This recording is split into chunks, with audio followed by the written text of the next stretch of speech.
Hey everybody, welcome to the Tuesday edition of Warrior Daily. I'm Tom Gorman. Joining me today is Phil Nickel, the head volleyball coach at Wayne State. Coach, the first 2 weeks of the season are in the books, and obviously a great weekend last weekend at Findlay. Went 3-1 down at the Findlay Fall Classic.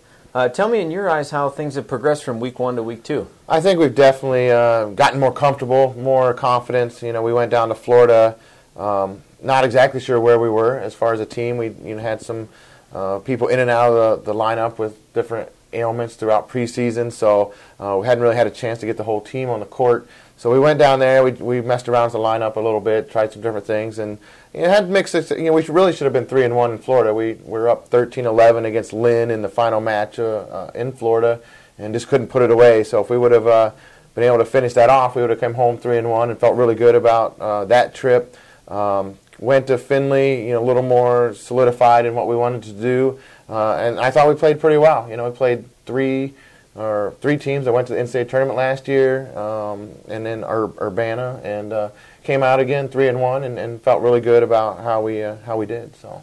Yeah, a great win, especially against Wheeling Jesuit. That's a team that is in the top 25 in the country right now. The only loss on Wheeling Jesuit's record is to the Warriors, and of course able to avenge that loss to the Cardinals down at the Nova Southeastern Classic. So some great victories down there, and even played tough against a very good Indianapolis team. So some encouraging things. Oh, absolutely, and it's interesting because we played Wheeling the first match of the year down in Florida, and they're kind of a little bit of a system team. They run a pretty quick offense, and it's a tough team to play the first match of the year, so it was great to get a chance to come back against them, and played really well. And then, like you said, we played against Indy, who is another what I would call a system team, runs an even quicker offense than what Wheeling did, and we hung in there, with 2 freshman middles on the court quite a bit this fall. It's been a learning, situation for them, but they're catching on. They're doing a really nice job, so it's been good. Yeah, as you mentioned, the freshmen have really played an important role so far. You've got some veterans on this team. They're a little banged up right now, so certainly the depth of your team over the last few matches is certainly being tested. But you've had some nice performances. Absolutely, it's it's been fun to watch them grow. Essence Jackson Jones has really done a really nice job blocking. We're working on getting her a little bit more offensive, but is one of the top, I think, blockers in the conference right now. Kelsey Bonowitz has played a lot and has done a really nice job.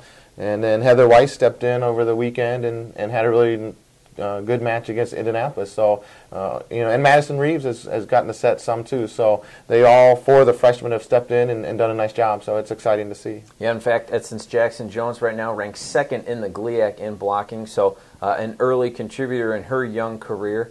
And the team will move forward into GLIAC play starting this weekend. The first 2 of 5 straight home matches coming up this weekend for the Warriors, beginning Friday night against Lake Erie, and then Saturday afternoon right after football here at the Mathi against Ashland. So 2 teams, Coach, who I know are looking to make an impact in this league. Ashland in particular has been a challenging opponent over the years. So what do you anticipate for this weekend? Well, I think there are going to be 2 solid matches. It's started GLIAC play, so it's kind of like a new season in a way. The first 2 weekends were kind of a warm-up. Obviously, we want to win those, but now it's time to really focus on the GLIAC. Lake Erie has had some ups and downs with their, I think, coaching. They've made a couple coaching changes in the last couple years, and I don't know what to expect from them exactly. They didn't play the first weekend, went 1-3, I believe, last weekend. So, they're still trying to get things turned around over there. But Ashland will be a really tough opponent. They're like 7-1 right now, and I think one of the top teams in the GLIAC from a record standpoint. So I expect that to be a good match. Like you said, they've been really tough. Been a tough opponent for us the last probably since I've been here. So maybe 4 or 5 years. So we expect it to be a really good match. But hopefully we'll get a good crowd out there and support us. And really excited about being home. That's for sure. Yeah, no doubt. It'd be great to be in front of the home fans here at the Mathi. First, again, 5 straight home matches in September, beginning Friday night against Lake Erie. You don't want to miss it. Coach, best of luck. Thank you very much. All right, that's Phil Nickel on this Tuesday edition of Warrior Daily.